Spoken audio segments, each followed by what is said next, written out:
Okay, let's roll right into our race winner for today's 32nd annual Drive to Stop Diabetes 300, presented by Lilly Diabetes, NASCAR Nationwide Series race. And for the 16th time at Bristol Motor Speedway, Kyle Busch is going to victory lane in NASCAR National Series event, more than any other driver at any other track. The 16 wins is a record. 65 nationwide series wins now for Kyle Busch. So, Kyle, congratulations to you and Adam Stevens. Certainly, it was a heck of a battle there. People were breathing down your neck to get to the win. But just talk about how you were managed to get to victory lane once again. Yeah, I think a lot of it just is a testament to Adam and our guys and all the work they do and everything they know about our race cars. You know, it just was a great effort. You know, entirely different race than what practice was yesterday. So everybody being around the bottom and maybe a half lane off the bottom yesterday to the track really widening out.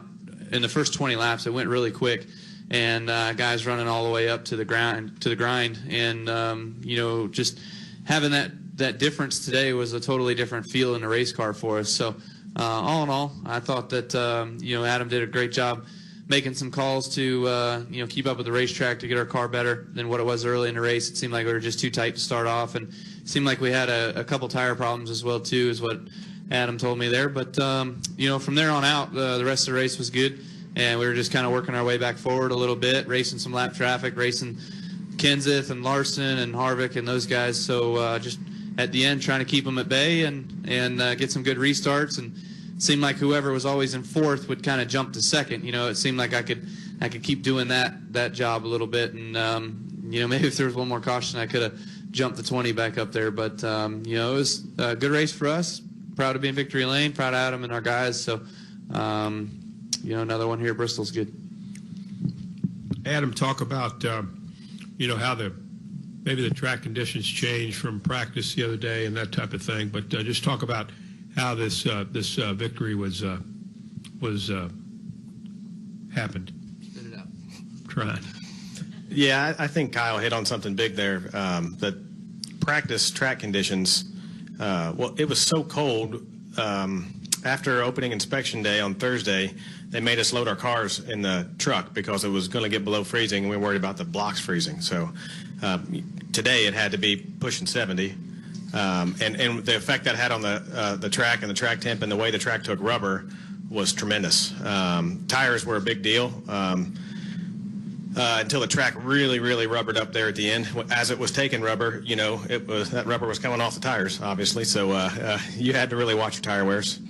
The top groove opened up. It wasn't really there at all in practice, which is a bit unusual. So, you know, putting that rubber down was wearing the tires aggressively.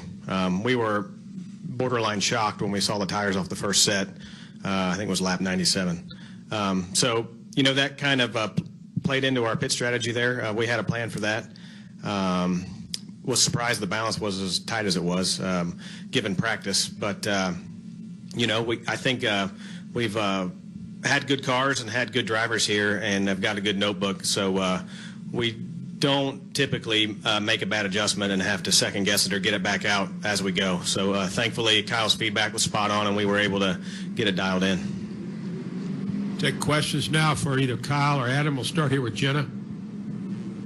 Jennifer, AP, Kyle, probably not the first time you've been asked this, but 16 wins here, which is more than any driver at any other racetrack in NASCAR history. What is it about this place that fits you so well and you just are so good here? I definitely like coming to Bristol. I always have, even when I was, you know, my first time here, I remember was 2004. It was a test with my Hendrick Nationwide guys at that time.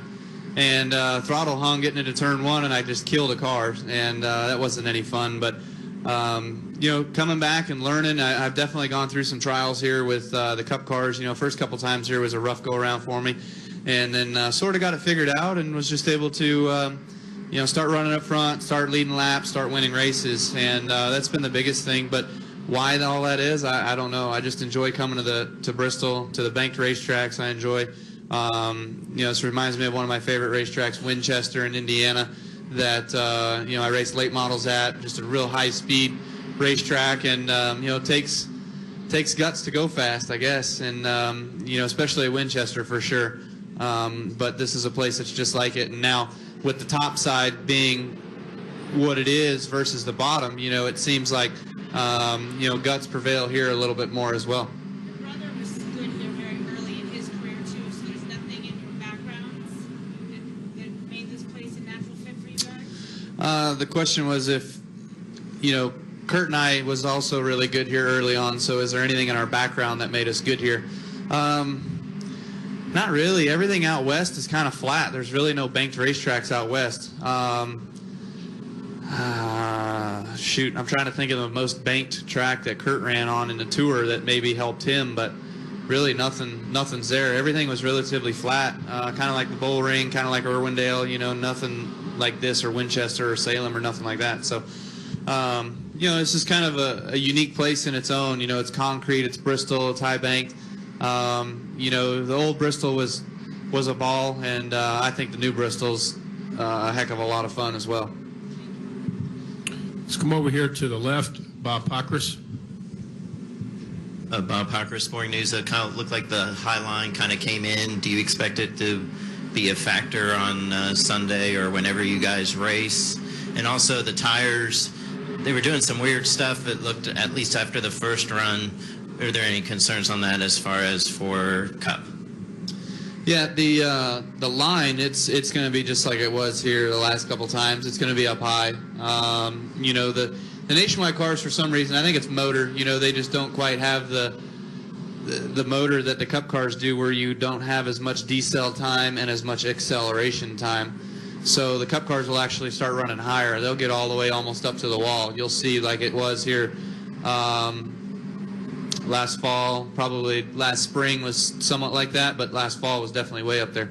So I think we'll see some of that definitely.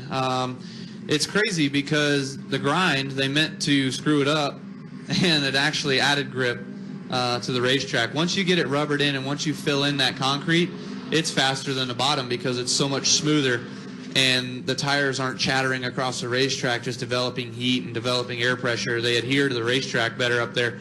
So that's why the top is so good. And trying to go low and trying to pass somebody on the bottom, you just go down there and you'd have to stop because your car just won't turn.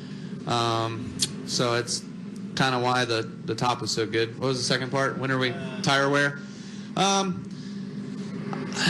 think if we race tomorrow with no rain, then I think tire wear is not going to be a problem. But I think with a little bit of rain, I think you'll see, the first run on tires for guys is going to be a little bit worse than the rest of the race. But,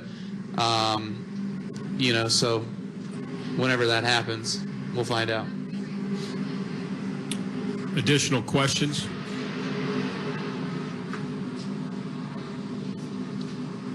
No questions in the press box? Kyle, you answered everything. Usually you answer everything out on the racetrack, and you did that certainly here today.